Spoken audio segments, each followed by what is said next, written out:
Kalau kita beribadah kepada Allah dengan hati kita yang kotor, kita beribadah kepada Allah dengan hati yang kada karuan, kita beribadah kepada Allah dengan kurang adab dan sebagainya, Allah akan memberikan rahmat kepada kita sekedar itu.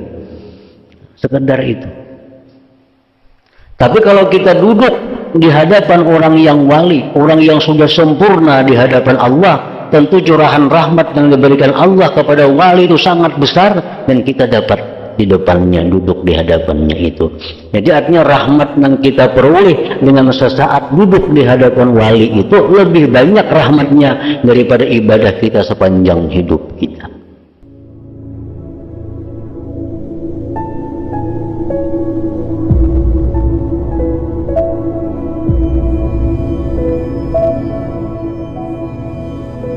Bismillahirrahmanirrahim. Alhamdulillahirabbil alamin. Wassalatu wassalam ala asyrafil anbiya wal mursalin sayyidina Muhammadin wa ala alihi wa sahbihi ajma'in. Qala al-musannif al-imam Abu Hamid al-Ghazali rahimahullah wa nafa'ana bi ulumih. Wa qila li Abi Yazid al-Bastami marratan hadithna an musyahadatika minallahi ta'ala fasaha thumma qala wailakum la yasluhu lakum an ta'lamu dhalik. Qila fahaddithna bi ashaddi mujahadatika li nafsika fillahi ta'ala faqala wa hadha aidan la yajuzu an utli'akum alayh. Qila fahaddithna an riyadati nafsika fi bidayatik faqala na'am. دعوت نفسي إلى الله فجمعت علي فعزمت عليها ألا أشرب الماء سنة ولا أذوق النوم سنة فوفت لي بذلك. ويحكى عن يحيى بن معاذ أنه رأى أبا يزيد في بعض مشاهدته من بعد صلاة العشاء إلى طلوع الفجر مستوفزا على صدور قدميه رافعا أخمصيه مع عاقبيه عن الأرض ضاربا بذقنه على صدره شاخصا بعينيه لا يطرب. قال ثم سجد عند السهر فأطاله ثم قعد فقال اللهم إن قوما طلبوك فآتيتهم المشي على الماء والمشي في الهواء فرضوا بذلك وإني أعوذ بك من ذلك. وإن قوما طلبوك فآتيتهم ضي الأرض فرضوا بذلك وإني أعوذ بك من ذلك. وأن قوما طلبوك فآتيتهم كنوز الأرض فرضوا بذلك وإني أعوذ بك من ذلك. حتى عد نيبا وعشرين مقاما من كرامة الأولياء ثم التفت فرآني فقال يحيى قلت نعم يا سيدي. فقال مزمة أنت هنا؟ قلت منذ حين. فسكت فقلت يا سيدي حدثني بشيء. فقال أحدثك بما يصلح لك. أدخلني في الفلك الأسفل فدورني في الملكوت السفلي فأراني الأراضين وما تحتها إلى الثرى ثم أدخلني في الفلك العلوي فطوف بي في السماوات وأراني ما بها من الجنان إلى العرش إلى آخره. Makna kalam Imam Al-Ghazali rahimahullah wa nafa'ana bi ulumihi fid dharaini amin. Pada suatu kali orang berkata kepada Abu Yazid Al-Bastami,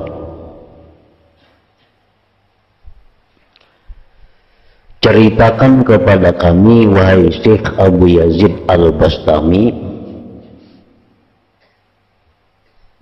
dari hal musyahadahmu kepada Allah Ta'ala. Orang bertakun lawan Abu Yazid, wahai Abu Yazid, kayak apa pian itu musyahadah kepada Allah? Kayak apa pian itu menyaksikan Allah artinya? Maka berteriaklah Abu Yazid. Kemudian ia berkata, celakalah kamu, tidak patutlah bagimu untuk mengetahui yang demikian. Nah, perkara musyahadah itu kada bisa dikisahkan kepada orang lain. Kalau dikisahkan juga orang lain kada mengerti, kada paham, dan bisa membawa kepada kekafiran bagi yang mendengarnya.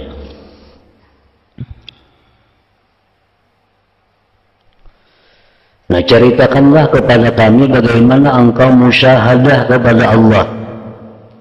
Ujar Abu Yazid, celaka engkau, tidaklah patut bagimu untuk mengetahui yang demikian. Kemudian ia ditanya lagi, ceritakanlah kepada kami mengenai kuatnya mujahadahmu bagi dirimu pada jalan Allah. Kemudian orang bertanya lagi kepada Abu Yazid, bagaimana kuatnya mujahadah pian di jalan Allah itu, bagaimana kuatnya pian memerangi nafsu di jalan Allah.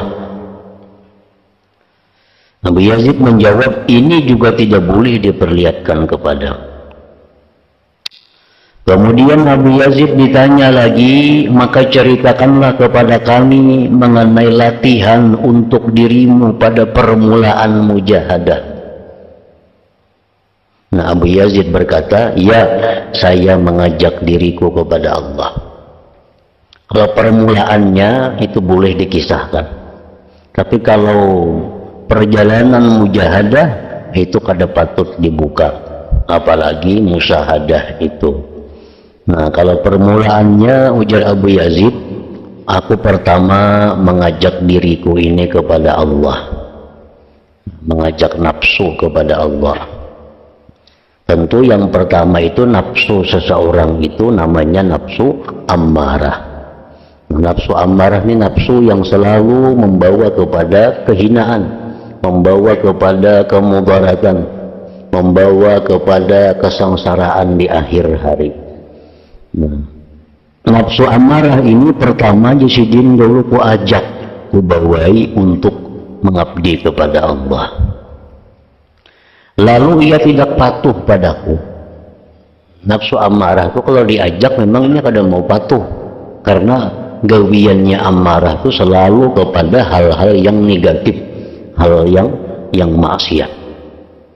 Perbuatan-perbuatan maksiat yang kita lakukan itu umumnya dari nafsu ammarah, dari nafsu ammarah.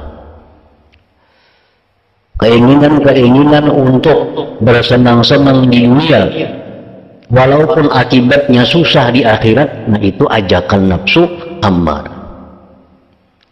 Keinginan-keinginan yang bersenang-senang di awal, di permulaan, walaupun susah di belakang hari, itu ajakan nafsu ammarah. Nafsu ammarah ini nafsu yang paling kada suka diajak bersakit-sakit untuk bersenang kemudian, paling kata ketujuhnya.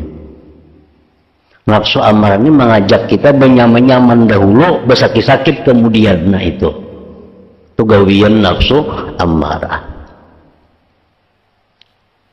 Nah, orang berzina contohnya, kan zina ini hukumannya bisa dipukul 100 kali, bisa dihukum rajam.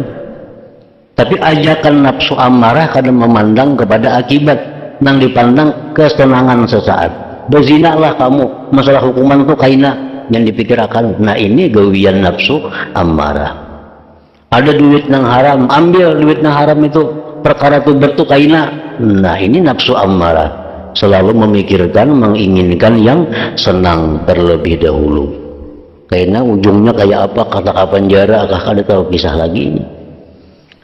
Nah jadi ujar Abu Yazid, nah pada awalnya nafsu ammarahku ini ku bawai untuk taat kepada Allah, maka kada maunya, kada mau, tidak patuh padaku. Maka saya berazam padanya. Lalu ujar Abu Yazid, amun ikam kada mau patuh kepada Allah, ikam akan kuhukum, wahai nafsu ammarah. Ikam akan kuhukum, ikam akan kusiksa. Nah, siksaannya apa? Untuk meninggalkan minum air selama 1 tahun, dan saya berazam untuk meninggalkan tidur 1 tahun. Nah, ikam bila kada mau menurut, jar Abu Yazid, ikam kada ku nginumi setahunan ini lawan banyu, dan ikam kada ku gulingakan selama 1 tahun. Nah, dalam bab suluk itu disebut ngarannya mu'aqabatun nafsi, menghukum diri. menghukum nafsu. Nafsu amarah ini kalau pada dihukum demikian, kada akan bisa menjadi nafsu lawamah. Kada akan bisa berubah menjadi nafsu lawamah. Sedangkan untuk menjadi mutmainnah itu perlu dahulu lawamah ini. Urutannya nafsu amarah, diajak, dipaksa, dikarasi, dihukum kalau perlu. Banyak cerita-cerita dahulu orang-orang aulia Allah dalam perjalanannya mereka menghukum diri mereka karena diri mereka itu kada patuh kepada Allah. Ada di antara mereka itu yang melarang matanya untuk melihat yang haram. Tahu-tahu si mata ini kenapa ketujuh melihat yang haram, maka sudah dilarang kan jangan melihat yang haram wahai mata. Sekalinya ada yang haram dilihatinya oleh mata, dihukumnya matanya, dicungkilnya matanya, ini mata yang kurang ajar, dibuang sudah matanya. Nah itu mu'aqabatun nafsi. Nah jadi orang yang seperti ini dalam hal menyiksa nafsu yang tidak patuh kepada Allah. Nah jadi sidin tadi begitu dicungkil sidin matanya, karena ini mata yang ketujuh maksiat, yang ada pemaksian nih, dicungkil mata, kada bermata lagi sebiji. Lalu ada orang kemarau panjang, orang minta hujan, kada hujan-hujan 2 hari. Lalu sidin berdoa, ya Allah, dengan amal hamba yang pernah mencungkil mata karena mata ini maksiat, maka hujanilah kami. Maka hujan hari pada ketika itu. Diberi Allah karamat, diberi Allah kemuliaan. Orang yang menghukum dirinya sendiri yang tidak patuh kepada Allah Subhanahu wa ta'ala. Nah jadi di sini Abu Yazid Al-Bastami beliau menceritakan tentang awal perjalanan sidin. Beliau hukum diri sidin, beliau mu'aqabatun nafsi. Nah kita ini biasanya muhasabah. Kita biasa muhasabah, kuciak-kuciak di situ kamari. Muhasabah itu menghitung diri, menganalisa diri yang dahulu. Itu muhasabah. Mestinya muhasabah itu kada sampai di situ, ditindaklanjuti muhasabah itu dengan mu'aqabah. Karena kalau muhasabah aja kada ada maknanya. Muhasabah itu, ya Allah, hamba banyak maksiat lawan engkau. Mata hamba sering memandang yang haram, tangan hamba sering memegang yang haram, perut hamba sering diisi dengan yang haram. Itu muhasabah. Muhasabah itu kada ada maknanya kalau kada ditindaklanjuti dengan mu'aqabah, menghukum diri yang salah. Nah jadi Abu Yazid ini beliau begitu muhasabah, ternyata nafsu sidin itu ada 2 yang paling berat. 1 melawan air, 2 melawan guring. Sidin kalau kada makan tahan, nah, tapi kalau kada minum kada tahan, kada guring kada kawa juga. Nah, jadi 2 ini yang berat bagi sidin. Lalu sidin hukum diri sidin itu dengan hukuman kada boleh minum setahun, kada boleh guring setahun. Nah ini mu'aqabah nang keras. Namun kita bertahap mu'aqabah itu, pada usah bertahun-tahun kada guring. Semalaman gini cukup. Misalnya hari ini tadi banyak melihat nang haram, hari ini banyak melihat nang kada baik. Nah malamnya dihukum mata baca Quran semalaman. Itu pun sudah luar biasa. Itu pun sudah mendatangkan manfaat yang besar kepada diri kita. Aduh sebetahun-tahun itu menghukum diri semalaman aja cukup. Nah bila kada mu'aqabah itu kada ada artinya muhasabah. Sama kita misalnya, aku ini banyak hutang lawan nikam lah, semalam 1.000, harinya 2.000, semalamnya 3.000, bayarnya kada. Nah apa gunanya menghitung itu? Nah kan mu'aqabah ini membayar, artinya membayar kesalahan kita. Nah bila sudah kita mu'aqabah, dan mu'aqabah nafsu itu diperlukan mujahadah, kesungguhan yang kuat. Bila kada mujahadah, kada akan bisa kita muakabah itu, menghukum diri. Bila kita kada sungguh-sungguh bujur, kita kada akan bisa muakabah, menghukum diri. Nah, bila sudah mujahadah, ini usaha dari hamba, dari salik. Seorang salik itu usahanya yang bisa dilaksanakannya adalah muhasabah, menghitung diri apa-apa yang berat bagi nafsuku. Dihukum nafsu dengan demikian, bersungguh-sungguh menjalankan hukuman itu. Nah, sampai di situ batas usaha hamba. Nah, bila sudah kita bujur-bujur mujahadah itu, Allah akan memberikan kepada kita yang namanya muhadarah. Nah, ini anugerah dari Allah berkat perjuangan kita. Allah beri muhadarah. Muhadarah itu apa artinya? Kita akan selalu merasa Allah Ta'ala itu hadir.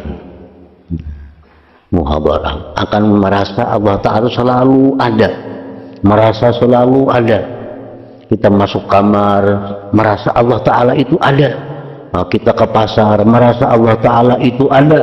Dimanapun kita berada, selalu merasa hadir Allah itu. Nah, itu kada bisa kita dapatkan, Allah kadang memberi itu kalau terlebih dahulu kita kadang melalui proses muhasabah, muakabah dan mujahadah itu kada bisa. Nah, bila muhadarah itu selalu hadir Allah Ta'ala itu, karena diberi Tuhan pulang kita, nangarannya itu mukasyafah. Nah, mukasyafah itu artinya dibuka Tuhan hijab. Nah, dibuka Tuhan hijab. Jadi bukan hanya kita merasakan Allah Ta'ala itu hadir, tapi kita sudah melihat hati kita dengan Allah Ta'ala itu. Nah, ini sudah dibuka Allah hijab itu. Bila sudah dibuka Allah hijab itu, mukasyafah ngarannya. Nah, kita hati sudah memandang kepada Allah, itu ngarannya musyahadah tadi. Nah, jadi musyahadah itu sesuatu jalan yang panjang, yang kada bisa kita dapat dengan mudah, kecuali diberi Allah pertolongan. Makanya tadi minta kisahkan lawan Abu Yazid, kisahkan bang lawan kami musyahadah pian, kada kau dikisahkan. Musyahadah itu mujahadah pun kada kau dikisahkan. Yang kau dikisahkan ini adalah awal pertama riyadhah, awal pertama kita menghukum diri. Nah, itu kau dikisahkan kepada orang.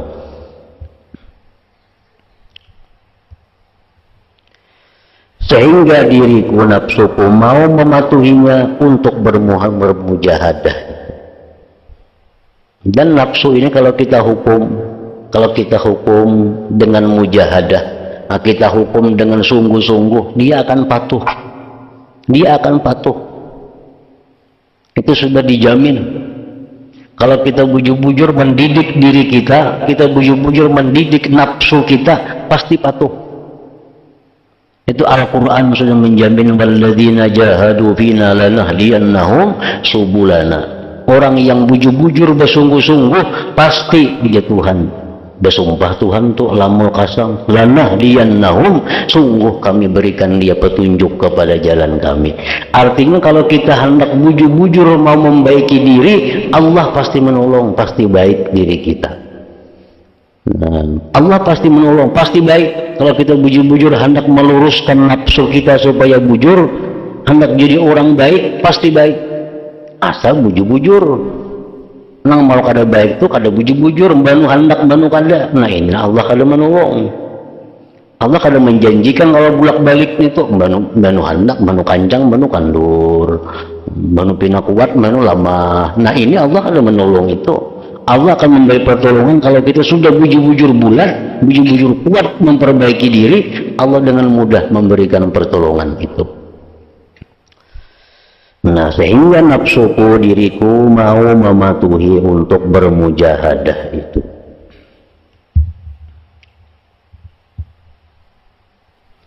Imam Ghazali dalam Ihya Ulumuddin menjelaskan hukuman-hukuman yang patut diberikan bila mana kita melanggar sesuatu yang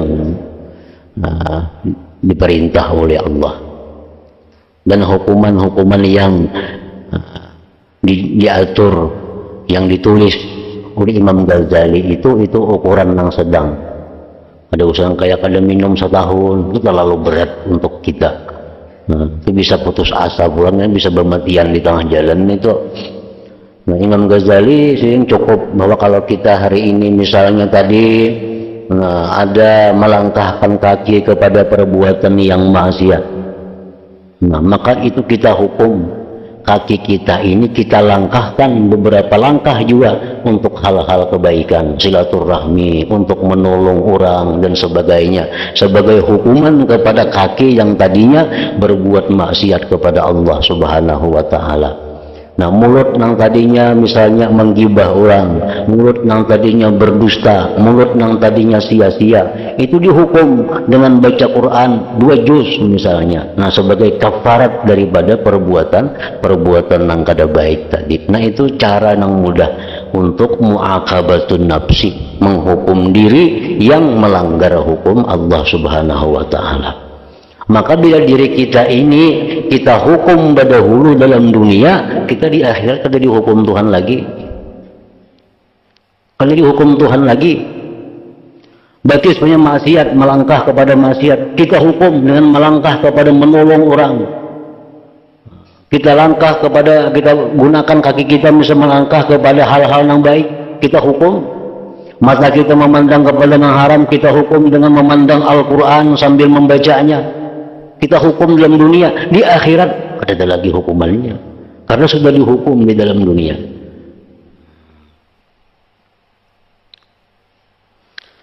Diceritakan oleh Yahya bin Mu'adz bahwa ia melihat Abu Yazid pada sebagian musyahadahnya dari sesudah salat Isya sampai terbit fajar, di mana ia menduduki pangkal kedua tapak kakinya, mengangkat kedua lekuk tapak kakinya serta kedua tumitnya dari lantai, mengheningkan dagunya di atas dadanya, memandang dengan kedua matanya dan tidak berkedip. Yahya bin Mu'adz terus berkata, kemudian Abu Yazid pada waktu sahur dan melamakan sujud itu, kemudian sidin duduk lalu berdoa Abu Yazid tadi, ya Allah, sesungguhnya suatu kaum meminta kepadamu, artinya minta karamah.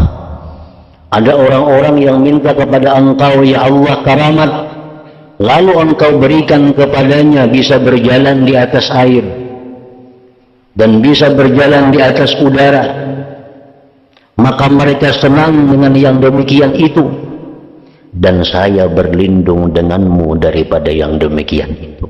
Artinya, wahai Tuhan, banyak orang-orang yang minta kepada engkau karamat, engkau berikan dia karamat, dan hambamu ini tidak minta karamat kepada engkau, dan hambamu ini tidak minta karamat kepada engkau.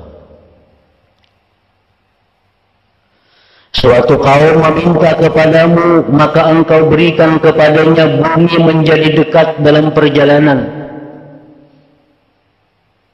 Ini karamat itu ada yang diminta, ada yang kada. Ada memang orang meminta karamat, diberi Allah karamat. Ada orang yang kada minta, diberi Allah juga karamat. Macam-macam karamatnya itu, ada yang bumi dilipat oleh Allah. Hari ini inya berada di sini, tapi jam berikutnya berada di mana, yang jauh, yang mungkin beberapa hari hingga sampai ke sana. Nah, itu karamat juga. Kayak wali-wali abdal. Nah, itu mereka setiap subuh mereka berjalan keliling dunia. Ada yang keliling negeri saja sesuai pangkatnya di sisi Allah. Mereka akan menjenguk orang-orang yang dikasihinya.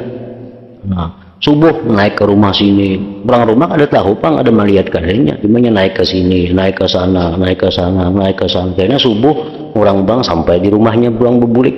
Nah, itu yang diberi Allah karamat tayyul ardi ngarannya, didekatkan bumi baginya. Ini ke misalnya ke Surabaya, kayak menyebelah rumah aja, 2 langkahnya sampai ke Surabaya situ. Itu diberi Allah karamat. Nah, ada orang-orang yang minta kepada engkau, ya Allah, diberikan karamat seperti demikian, maka mereka senang atas pemberian itu. dan saya berlindung kepadamu daripada yang demikian itu. Jadi Abu Yazid ulun kada hendak itu, wahai Tuhan. Dan suatu kaum meminta kepadamu ya Allah, lalu engkau berikan kepadanya perbendaharaan bumi. Ada yang minta kepada Allah, minta luasakan rezeki, diberi Allah rezeki, siang malam datangan rezeki ke rumahnya, kada kelengkisan lagi. Hanya minta diberi Tuhan itu. Maka ia senang atas pemberian itu, dan saya berlindung kepadamu untuk meminta yang demikian. Ulun kada minta keluasan rezeki itu. Sehingga ia menghitung dari karamat para wali lebih dari 20 makam. Ada yang minta kepada engkau ya Allah ini, ulun kada minta itu. Ada yang minta kepada engkau ya Allah demikian, ulun kada minta itu. Kemudian Abu Yazid berpaling, maka ia melihatku. Ujar Yahya bin Mu'adz tadi. Begitu Abu Yazid menoleh, melihat lawan aku, dan ia lalu memanggilku, wahai Yahya. Yahya bin Mu'adz. Saya menjawab, iya wahai tuanku. Ia bertanya kepadaku, sejak kapan kamu berada di sini? Kamu berada di sini? Saya menjawab, sejak sesaat ini. Kemudian ia diam, Abu Yazid Al-Bastami tadi. Maka saya bertanya kepadanya, Abu Yazid, wahai penghuluku, ceritakanlah kepadaku akan sesuatu. Kisahkan pengnapakah kawan ulun nina. Ia Abu Yazid lalu berkata, akan saya ceritakan kepadamu apa yang baik untukmu. Kisahkan kepada engkau apa yang baik untukmu. Allah Ta'ala memasukkanku pada palak yang paling bawah. Lalu saya diputarkan pada alam malakut yang paling bawah. Allah telah memperlihatkan kepadaku segala lapisan bumi dan apa yang berada di bawahnya. Allah membawa aku keliling bawah bumi, melihat macam-macam di situ, permata, segala macam batu, jamrud, yakut, berlian, kelihatan semua. Sampai berada di bawah, betul di bawah paling bawah. Kemudian Allah memasukkanku pada palak yang paling atas. Maka saya dikelilingkannya pada suatu langit dan diperlihatkannya kepadaku sesuatu apa yang berada di dalamnya dari surga-surga sampai kepada aras. Kemudian disuruhnya saya berhenti di hadapannya. Sudah dibawa keliling bawah tanah habis Abu Yazid. Dibawa keliling langit, surga, aras habis. Lalu aku disuruh berhenti di hadapan Allah. Kemudian dia berfirman, mintalah kepadaku apapun yang kamu lihat. Kamu telah melihat sudah bumi dengan segala isinya, kamu minta apa hendak. Kamu sudah keliling langit, aras, apa naik kamu hendak, mintalah kepadaku. Sehingga aku akan memberikan kepadamu, ujar Tuhan. Maka saya menjawab, ujar Abu Yazid, wahai Tuhanku, saya tidak melihat apapun yang saya pandang baik, lalu saya meminta kepadamu untuk itu. Ujar Abu Yazid, apapun yang kau perlihatkan segala kebaikan, keindahan kepadaku itu, aku tidak minta itu kepada engkau, wahai Tuhan. Maka Allah Ta'ala berfirman, kamu adalah hambaku yang benar-benar menyembah aku. Engkaulah hambaku yang benar-benar menyembah aku, yang hanya ingin kepada diriku, bukan ingin kepada apa-apa yang aku ciptakan dari keindahan langit dan bumi ini. Maka Allah Ta'ala berfirman, kamu adalah hambaku yang benar-benar menyembah demi aku. Sungguh aku perbuat untukmu. Sungguh aku akan perbuat untukmu. Lalu diterangkannya oleh Abu Yazid beberapa perkara. Yahya bin Mu'adz lalu berkata, maka ceritanya itu, ujar Yahya, kisah Abu Yazid tadi mendahsyatkanku. Penuh pikiranku atas cerita itu dan heranlah aku daripadanya. Lalu saya bertanya kepadanya, kepada Abu Yazid, wahai penghuluku, mengapa kamu tidak meminta ma'rifat kepadanya? Jangan minta ma'rifat, Bang. Nggak ada hendak pian minta surga, nggak ada hendak pian minta permata, jangan minta ma'rifat saja, Bang. Sedangkan raja di raja Allah Ta'ala telah berfirman kepadamu, kepada pian, mintalah kepadaku apa yang kamu kehendaki. Kan tadi Tuhan menawari pian, apa nang kamu hendak minta kepadaku? Pian jawab, kada hendak minta apa-apa, jangan minta ma'rifat lawan Tuhan. Yahya meneruskan ceritanya, lalu Abu Yazid berteriak dengan teriakan. Seraya ia berkata, diamlah, kasihan kamu cemburu akan hal itu kepadaku, sehingga saya tidak senang apabila rahasia ini diketahui oleh orang lain. Diceritakan bahwa Abu Turab An-Nahsyabi merasa heran dengan seorang murid. Maka ia mendekatkan murid itu dan mengurusi semua kepentingannya.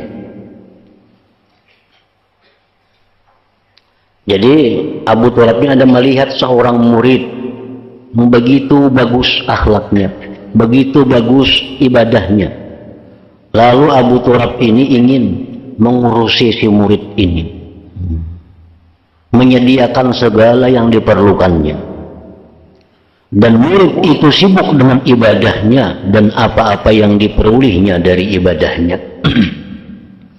Pada suatu hari Abu Turab berkata kepada murid itu, ujar Abu Turab, wahai murid, seandainya kamu melihat akan Abu Yazid, jika kita berhilang bang lawan Abu Yazid Al-Bastami, kita berhilang ke situ kayak apa? Murid itu menjawab, saya daripadanya sibuk. Ulun karena kaubar berhilang lawan Abu Yazid itu. Maka ketika Abu Turab sering menyebut-nyebut, seandainya kamu melihat akan Abu Yazid, jaka ikam ini berhilang kawada Abu Yazid sekali-sekali kayak itu. Dijawab oleh si murid tadi, ulun sibuk banget bang, banyak banget wirid, banyak banget amalan macam-macam, habis waktu ada kau lagi berhilang lawan Abu Yazid itu. Beberapa kali dibawahi oleh Abu Turab si murid ini, maka tergeraklah perasaan marah murid itu. Murid itu rupanya sarik juga, harus dibawahi kepada Abu Yazid. Dan ia berkata, ujar si murid, kiranya apakah yang bisa saya perbuat dengan Abu Yazid? Saya telah melihat Allah Ta'ala. Bapak ada Abu Yazid itu? Ulun melihat Tuhan sudah, ada perlu Abu Yazid lagi? Nah, ujar si murid tadi.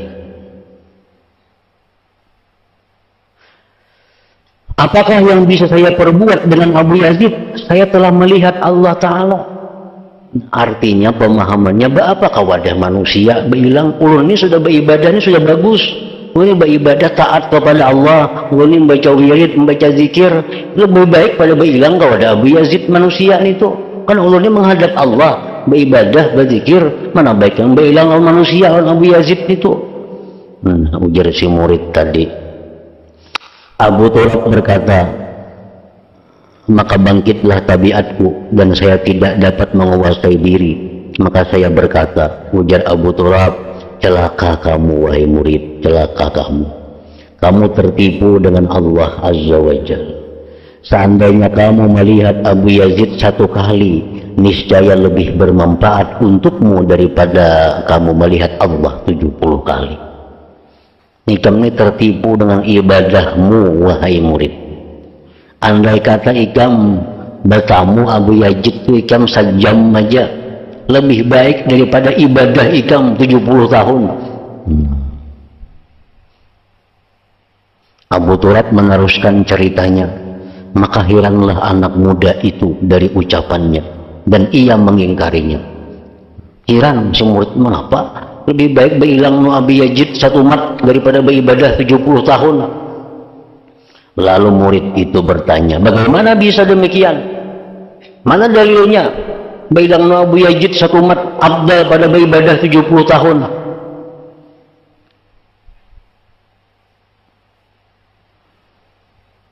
Abu Turab berkata kepadanya, celaka kamu, bukankah kamu telah melihat Allah di sisimu, maka ia tampak bagimu atas kadar tingkatanmu, dan kamu melihat Abu Yazid di sisi Allah yang telah ditampakkan olehnya atas kadar tingkatannya. Alasannya tahulah ikam beribadah kepada Allah, Allah akan memberikan rahmat kepada engkau sekadar apa ibadahmu itu. Engkau beribadah kepada Allah, Allah memberikan engkau rahmat sekadar apa nilai ibadah engkau. Tapi kalau engkau duduk dengan Abu Yazid, Allah akan memberikan rahmat dengan kadar Abu Yazid diberikan kepada engkau. Mana hebatnya ibadah engkau dengan ibadah Abu Yazid Al-Bastami? Bila engkau duduk di sampingnya, engkau bertatap pandang dengannya, engkau diberikan Allah rahmat dengan rahmat yang seperti Allah berikan kepada Abu Yazid Al-Bastami itu.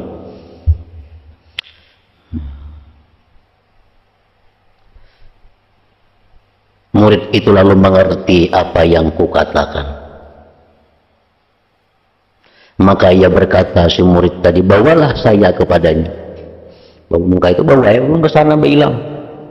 Maka Abu Turab menerangkan kisahnya, di mana ia mengatakan pada akhir kisahnya, maka kami berdiri di atas suatu tempat yang tinggi, kami menunggu Abu Yazid supaya ia keluar untuk kami dari hutan, dan adalah Abu Yazid bertempat tinggal di hutan yang di dalamnya ada binatang-binatang buas. Abu Turab meneruskan ceritanya, maka lewatlah Abu Yazid di hadapan kami, dan ia telah membalik tutup kepalanya ke belakangnya. Lalu saya katakan kepada pemuda itu, inilah Abu Yazid. Nih ya orangnya ngaran Abu Yazid.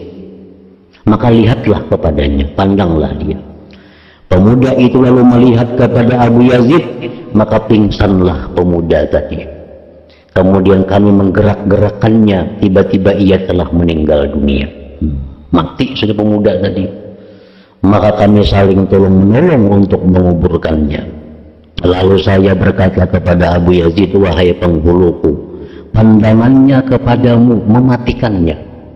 Begitunya melihat pian langsungnya siup mati. Abu Yazid berkata, tidak, bukan pandangannya itu, akan tetapi temanmu benar dan telah bertempat di dalam hatinya suatu rahasia yang tidak terbuka baginya dengan sifatnya.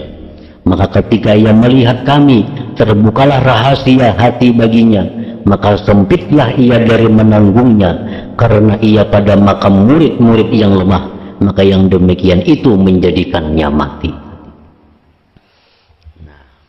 Ini ia apa yang dialami oleh Muhammad bin Husin Al-Bajalli.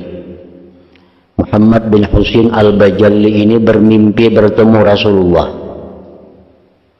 Bertemu Rasulullah dalam mimpi. Ujar Muhammad bin Husin, wahai Rasulullah, amalan apa yang paling abdal? Padahal kan amalan apa yang paling abdal wahai Rasulullah? Ujar Nabi, wahai Muhammad bin Husin, berduduknya engkau di hadapan wali Allah, sekedar memerah susu atau sekedar menyangahin tahu, tomat aja tuh, itu lebih baik bagi kamu daripada kamu hancur tubuh beribadah kepada Allah Subhanahu wa Ta'ala. Duduk kita di hadapan wali Allah sesaat itu lebih ganal pahalanya, lebih besar rahmat yang diterima daripada kita beribadah sampai mati, sampai hancur tubuh kita. Kenapa sebabnya? Ya kayak tadi sebabnya. Kalau kita beribadah kepada Allah dengan hati kita yang kotor, kita beribadah kepada Allah dengan hati yang kada karuan, kita beribadah kepada Allah dengan kurang adab dan sebagainya, Allah akan memberikan rahmat kepada kita sekedar itu. Sekedar itu. Tapi kalau kita duduk di hadapan orang yang wali, orang yang sudah sempurna di hadapan Allah, tentu curahan rahmat yang diberikan Allah kepada wali itu sangat besar, dan kita dapat di depannya, duduk di hadapannya itu. Jadi artinya rahmat yang kita peroleh dengan sesaat duduk di hadapan wali itu lebih banyak rahmatnya daripada ibadah kita sepanjang hidup kita. Karena waktu kita duduk di hadapan wali, Allah akan memandang kita. Allah memberikan rahmat menurut kadar yang diterima para wali. Nah, kita dapat manfaatnya. Tapi kalau kita sendiri beribadah, Allah berikan rahmat sekedar ukuran wadah kita menerima rahmat, halus rahmatnya. Karena dengan hati yang masih kotor, adab yang kada baik dan sebagainya. Nah, jadi itu yang maksud hadis Nabi dalam mimpi tadi. Kita duduk sesaat di hadapan waliullah itu lebih baik daripada engkau beribadah sepanjang umur engkau sampai hancur tubuh engkau. Nah, amunnya kita memikirkan sekali aja, kita bingung nih, apa garang bilang orang wali satu umat, kenalan itu pahalanya kalah beribadah seumur hidup. Nah, kalau kita berpikir sekali, itu bujur kada paham kita. Tetapi kalau kita pikirkan bujur-bujur bahwa beribadah itu yang dituju rahmat Allah.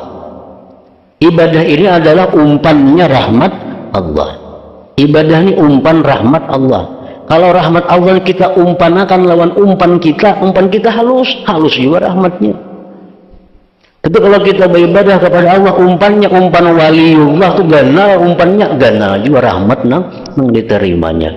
Nah, itu kita memahami itu, maka kada sulit mengejar Nabi bahwa engkau duduk sesaat di hadapan waliullah itu lebih afdal daripada engkau beribadah sepanjang umur engkau. Nah, jadi para ulama di dalam kitab Al-Manhajus Shawi menyebutkan bahwa syaratnya dan kita duduk tadi sesaat di hadapan orang itu lebih afdal daripada beribadah sepanjang umur. Syaratnya yang pertama, orang itu memang wali. Orang itu memang waliyun lillah. Satu itu. Syaratnya orangnya itu waliyun lillah. Yang kita hadapi ini memang orangnya wali Allah. Wali Allah bujur, kada walian kada. Nah, wali Allah nang bujur itu nang kayak apa? Ada beberapa tanda nang mengarah bahwa itu waliullah. Satu, syarat orang jadi wali itu kaunuhu alimah, mesti alim. Mesti alim. Karena Allah kada mau mengangkat wali itu orang jahil, kada mau. Kada mau. Syarat orang wali itu mesti alim terlebih dahulu. Nah, itu syarat wilayah. Kemudian rukun wilayah, rukun kewalian itu ada dua. Jadi pertama orangnya dulu alim. Oh, alim. Nah, syaratnya sudah masuk. Yang kedua rukunnya ada dua. Rukun yang pertama kaunuhu munqadan lisyariah. Orang ini tunduk bagi syariat Allah. Orangnya begalang amas tuh wala kada wali ini tuh. Orangnya kada sembahyang kada mau wali. Saya orang wali itu rukunnya wali itu munqadan lisyariah, tunduk bagi syariat Allah. Mau lihat apa zahirnya dulu orangnya. Kaunuhu fi zahir, keadaan wali itu pada zahirnya munqadan lisyariah, tunduk bagi syariat.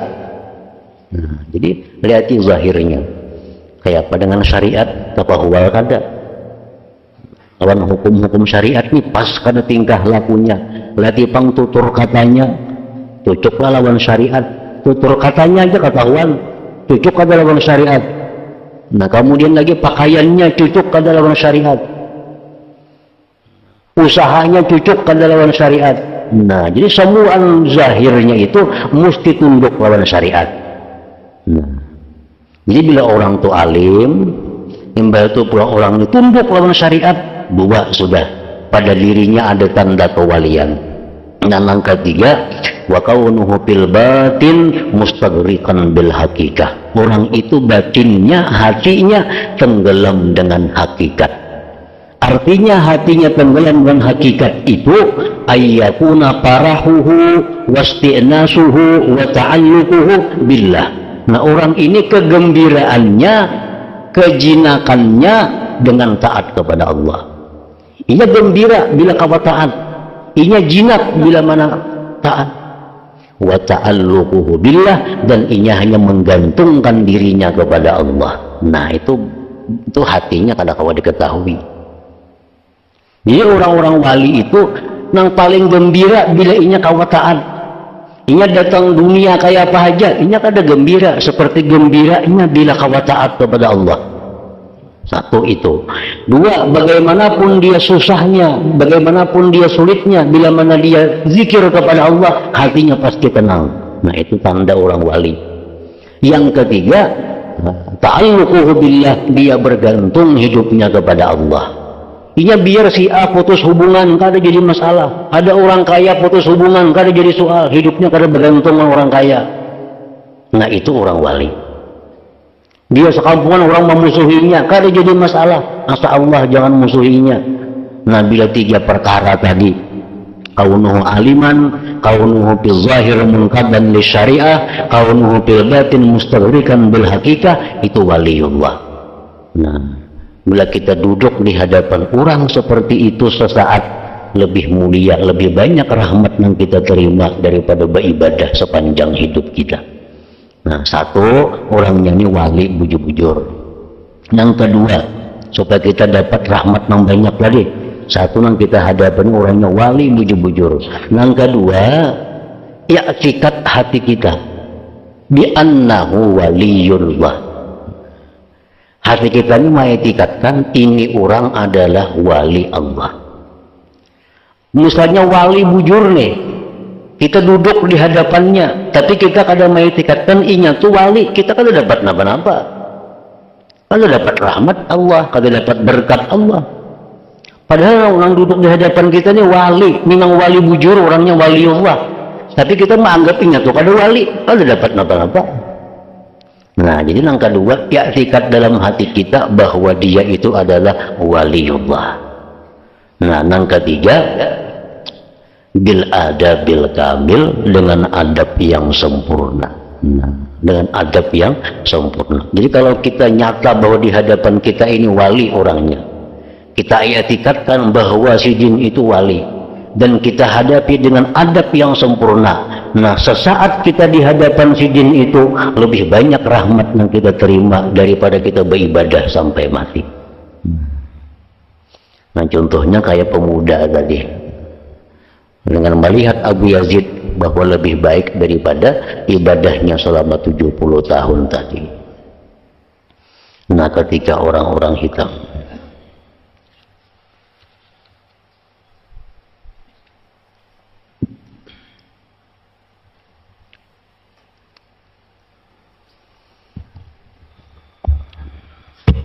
berzikir fa'alam annahu la ilaha illallah Muhammadur Rasulullah, la ilaha illallah Muhammadur Rasulullah, la ilaha illallah Muhammadur Rasulullah, la ilaha illallah, la ilaha illallah, la ilaha illallah, la ilaha illallah, la ilaha illallah, Allahu Allah, Allahu Allah,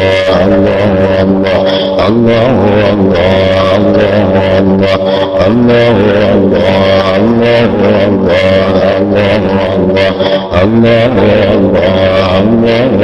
Allah, Allahu Allah, Allahu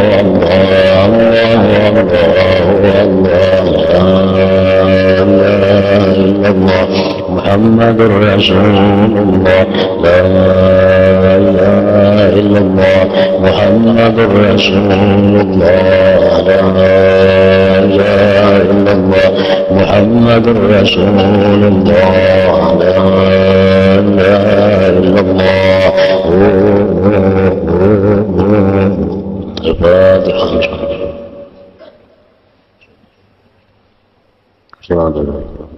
غير المغضوب عليهم.